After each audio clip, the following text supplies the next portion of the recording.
Dans cette vidéo, on va voir les 11 erreurs que la plupart des débutants font lorsqu'ils débutent un business sur Internet et plus particulièrement un business sur Amazon.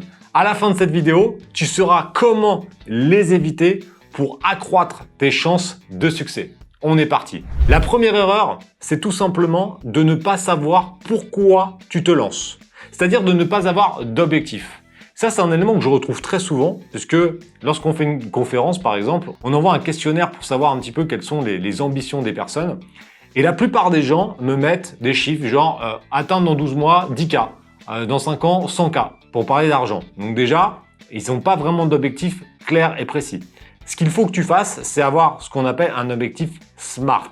L'acronyme de spécifique, mesurable, atteignable, réalisable et temporel. Exemple, je souhaite me lancer dans la vente sur Amazon avec un budget de 5 000 € afin de pouvoir remplacer mon salaire actuel de 1 800 € net dans les 12 prochains mois. Là, ça c'est clean, tu vois, là c'est carré. Tu mettras d'ailleurs en commentaire quel est ton objectif. Deuxième erreur, c'est de lancer un business pour l'argent. Donc ça revient un petit peu à ce qu'on a vu dans la première erreur, c'est que 99% des gens qui m'envoient leurs objectifs parlent uniquement d'argent. Sauf qu'ils oublient une règle. La règle la plus importante pour vraiment gagner de l'argent, c'est de comprendre que ça dépend uniquement de la création de valeur que tu vas faire pour quelqu'un. Tous les métiers sont un échange de création de valeur contre de l'argent. Le problème de ça, c'est que si tu penses qu'à l'argent, tu vas oublier la création de valeur et tu vas commencer à te vendre des trucs vraiment pas bons et c'est tu vas voir les différentes erreurs qu'on va voir dans cette vidéo.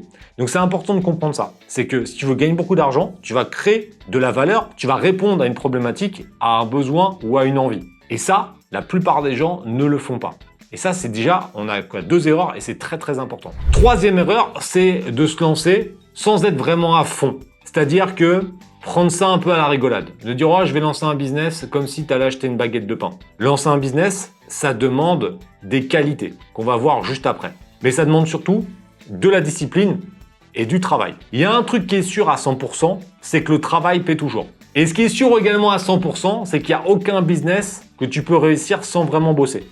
Il n'y a pas de solution miracle. La seule solution pour réussir, c'est de répondre à une problématique, créer de la valeur qu'on a vu précédemment, travailler, se remettre en question quand tu commences à avoir des résultats qui sont pas bons ou quand tu as des remarques, toujours se dire je vais progresser et ne pas abandonner. C'est le seul moyen en fait de réussir, c'est juste de faire ça. Sauf que pour faire ça, il faut répondre à une quatrième erreur qui est le fait de se lancer alors qu'on n'a pas forcément les qualités nécessaires pour être entrepreneur. Je ne vais pas toutes te les faire parce qu'il y en a quand même beaucoup. Mais déjà, la première, c'est un peu ce qu'on a vu, c'est-à-dire d'avoir une vision, savoir un peu pourquoi on le fait. Ensuite, il va falloir avoir de la résilience. La résilience, c'est quoi? C'est la capacité à prendre des coups mais continuer à avancer. Et la résilience, il y en a beaucoup qui en manquent, vraiment. Troisième point, la discipline. Alors ça, c'est un mot qui fait peur en général. Quand tu dis discipline, tout de suite, les gens, ils imaginent, je sais pas, qu'ils sont dans un couvent en train de manger de la soupe à 18h et à 18h30 à prier et à se coucher. Non, c'est pas ça la discipline. La discipline, c'est le fait de savoir que tu dois faire des choses et que tu les fais même si tu n'as pas envie de les faire parce que tu es discipliné. Et ça, c'est vraiment super important. En autre qualité, on va voir l'empathie, savoir se mettre à la place des autres. Bon, déjà, si tu as déjà ça et que tu as le goût du travail, tu es déjà bien parti. Après, il y en a encore d'autres qualités, mais si tu as déjà ces quatre-là, c'est déjà très bien. Cinquième erreur, c'est de partir avec un budget ridicule.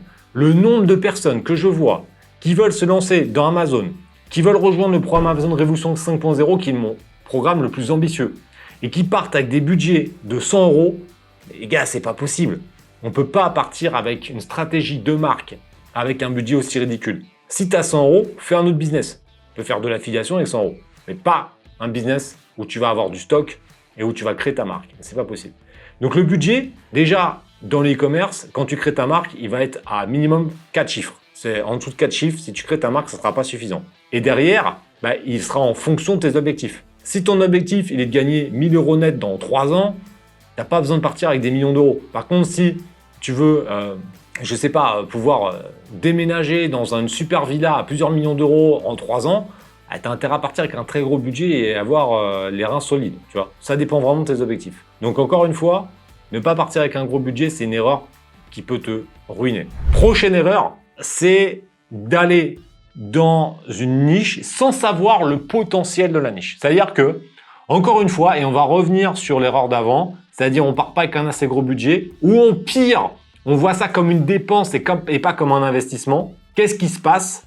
Eh ben, on part avec une idée produit sans valider si elle est bonne ou pas. Et ça, c'est pas bon du tout. C'est ce qu'on appelle la stratégie du fameux doigt mouillé. C'est-à-dire, on se dit, oh bon, ça peut marcher, donc on y va là-dessus. Je vends sur Amazon depuis 2009. Et il faut savoir qu'au début, on n'avait pas tous les outils comme Helium 10, Jungle Scout, l'intelligence artificielle. Donc effectivement, on n'avait pas les statistiques de vente et on devait faire avec ce fameux doigt mouillé. Le seul élément, c'est de voir s'il y avait des commentaires et voir le classement sur Amazon. Mais ça ne permet pas de savoir si le produit va être vraiment intéressant au niveau des ventes. Parce que tu peux être numéro 1 des ventes et en vendre que 10 par mois. Si tout le monde en vend moins de 10, bah toi, tu seras pas forcément rentable, etc. On n'est pas les outils également de rentabilité. Mais ça, on va y revenir juste après. Donc, on faisait ça. Et à chaque fois que j'ai voulu partir sur une niche où on n'avait aucune statistique, je me suis planté. Donc maintenant, vous avez la chance, tu as la chance d'avoir des outils comme Helium 10 qui te permettent de savoir exactement ce qui se vend et même d'avoir les rentabilités, de savoir ce que vendent les concurrents, de savoir même les mots-clés qu'utilisent les concurrents. Donc, tu n'as pas d'excuse de partir dans les bonnes niches et surtout de valider ça. Erreur suivante, elle est encore liée à celle d'avant, c'est de ne pas calculer sa rentabilité. Ça veut dire qu'on va lancer un produit mais qui ne va pas être suffisamment rentable. Ça, c'est une grosse erreur. Tu as la calculette Amazon qui est gratuite. Je t'ai mis le lien dans la description. Je t'ai même offert un truc. Dans la description, tu as également mon tableau de suivi. Mon tableau de suivi que je t'offre et là où tu vas avoir même un accompagnement carrément dans le fichier. Puisque quand tu vas remplir ton fichier, déjà tu vas avoir une petite vidéo pour t'expliquer comment le remplir. Et tu vas avoir des messages d'erreur en fonction des éléments que tu vas indiquer. Donc par exemple, si tes frais d'expédition sont trop importants par rapport à ton prix d'achat, tu vas avoir un message d'erreur. Donc ça va vraiment t'aider. Et ça, c'est cadeau. Tu pourras le télécharger directement dans la description et dans le premier commentaire. En termes de marge, si tu es auto-entrepreneur, vise une marge d'environ 30%. Qu'est-ce que ça veut dire une marge de 30%? Ça veut dire que tu vas avoir 30% une fois qu'on aura déduit évidemment le prix d'achat du produit, les frais qui sont liés à Amazon. Donc si tu ne sais pas quels sont les frais qui sont liés à Amazon, je t'envoie vers une vidéo qui est juste ici. Et tous les frais qui sont liés à l'activité Amazon. Donc le stockage, la publicité, etc. Si on compte la publicité, il faut qu'il te reste une marge à peu près minimum de 15-20% après déduction de la publicité.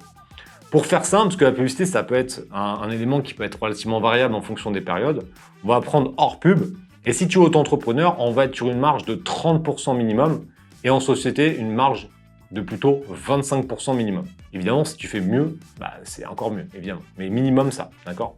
Donc ça, c'est vraiment super important. Parce que ça, c'est une erreur qui peut te coûter ton business si tu pars sur des produits avec trop peu de marge. Erreur suivante, elle peut te coûter un paquet de pognon, c'est d'utiliser le système de transport que te propose ton fournisseur. Et il faut savoir que si tu fais ça, ton fournisseur, il va prendre une marge dessus.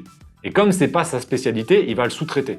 Donc en général, ça va te coûter beaucoup plus cher que si tu contactes un transporteur. Là, tu peux le faire de manière très simple, et là, je te le dis directement dans cette vidéo.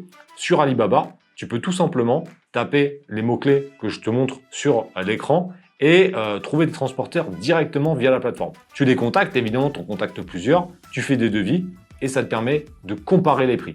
Tu peux demander à ton fournisseur un prix de transport, mais surtout, compare avec d'autres. Parce que ça peut arriver que des fois, ça ne soit pas si mauvais que ça. Mais c'est juste qu'il faut comparer. Et après, tu as même la plateforme Freightos, pareil, je te la mets sur l'écran, qui te permet aussi d'avoir des estimations. Donc c'est intéressant de comparer différents systèmes d'import pour pouvoir avoir le meilleur rapport qualité-prix. Encore une fois, ça dépend aussi de tes incoterms. Donc là, je te renvoie vers la vidéo d'import qui est ici, pour que tu puisses comprendre les éléments à maîtriser quand tu fais venir un produit. L'erreur suivante, elle est liée à la création de ta fiche produit. C'est-à-dire que tu vas faire une fiche produit lambda qui ne montre pas les bénéfices, qui ne montre pas les émotions, qui ne va pas mettre les bons mots-clés. Et donc, tu vas te retrouver un peu dans le ventre mou, voire en queue de peloton. Et donc, tu ne vas pas pouvoir te sortir de ça. Tu peux également ne pas avoir mis en place de plus-value ou de différenciation. Mais encore une fois, tu ne vas pas forcément faire une différenciation sur tous les produits. Donc dans ces cas-là, ça va être ce que je t'ai dit, le marketing qui fera la différence pour que tu puisses réussir à percer sur Amazon. Et ça, c'est une erreur, c'est que la plupart des gens, ils font trop les feignasses et donc ils vont se contenter du minimum. Ils vont pas forcément mettre en place une charte graphique, ils vont pas faire de vidéos. ils vont utiliser des bénéfices ou ils vont faire de la description. Et ça, c'est vraiment pas bon du tout. Autre erreur, ne pas faire de contrôle qualité. C'est-à-dire, ton fournisseur, il t'envoie les produits et en fonction de la complexité du produit, bah toi, tu vas lui faire confiance et tu vas pas envoyer un contrôle qualité dans l'entrepôt. Et là, tu peux avoir des problèmes en arrivant de qualité, de problèmes d'échange en fonction si tu as des variations, des problèmes de couleur, des problèmes d'étiquette qui vont te coûter du temps ou de l'argent ou les deux. Donc encore une fois, on ne lésine pas sur le budget de contrôle qualité, surtout quand on commence à faire des commandes à 1000, 1500, 2000, 2500 euros. On n'est pas à 200 ou 300 euros près pour s'assurer de la qualité des produits. Parce que la moindre erreur va te coûter beaucoup plus cher. Mais encore une fois, on revient sur les erreurs précédentes de vouloir partir sur un business qui demande du cash et partir avec un budget trop faible. Eh ben non, c'est pas possible. Donc le business sur Amazon, c'est quelque chose de très juteux, avec un énorme part de gâteau à prendre, mais on ne peut pas prendre une énorme part de gâteau avec une toute petite cuillère. Eh non, il va falloir une grosse cuillère pour prendre une grosse part de gâteau. Ça, c'est vraiment important. Avant-dernière erreur, encore une fois, c'est d'économiser de l'argent en ne faisant pas de publicité. Alors la publicité, je vais la prendre de manière générale. Je ne vais pas juste prendre la publicité, c'est-à-dire payer des mots-clés sur Amazon. Non, ça va être de promouvoir son produit au lancement. Ce qu'on appelle un îlot de perte dans un océan de profit. Trop de personnes veulent gagner de l'argent dès la première vente. Alors que si tu veux installer ta marque et installer ton produit sur le long terme, il ne faut pas avoir peur d'investir au début et de vendre sans gagner d'argent pendant les 50, 100 premières ventes. Je sais que quand je dis ça, ça fait peur à des débutants qui n'ont jamais rien vendu. Mais il faut imaginer qu'on n'est pas en dropshipping, là. On n'est pas en train de créer un site qui va disparaître dans 15 jours. J'ai vendu des produits pendant 10 ans, les mêmes produits sur Amazon, pendant 10 ans. Donc, c'est pas grave d'en perdre 100 ou 150, de ne pas être rentable au début. Parce que sur 10 ans, tu peux en vendre 100 000, 200 000.